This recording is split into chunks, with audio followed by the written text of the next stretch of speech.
সমুদ্রের প্রাগৈতিহাসিক সামুদ্রিক শিকারীদের মধ্যে মেগালোডন শার্ক সর্ববৃহৎ। এরা লম্বায় হতো ৪৫ থেকে ৫৫ ফুট, কিন্তু বর্তমানে সমুদ্রে বসবাসকারী স্পার্ম হোয়েল লম্বায় হতে পারে ৬০ ফুট পর্যন্ত। ওজনেও মেগালোডনের চেয়ে ঢের বেশি।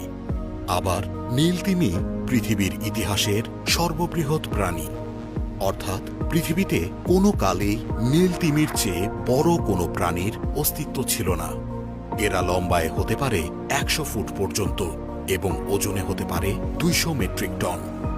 সুবিশাল এই প্রাণীটির জিহ্বার ওজনও একটি আফ্রিকান হাতির সাথে তুলনীয়। বর্তমানে পৃথিবী এক অসাধারণ সময় অতিবাহিত করছে।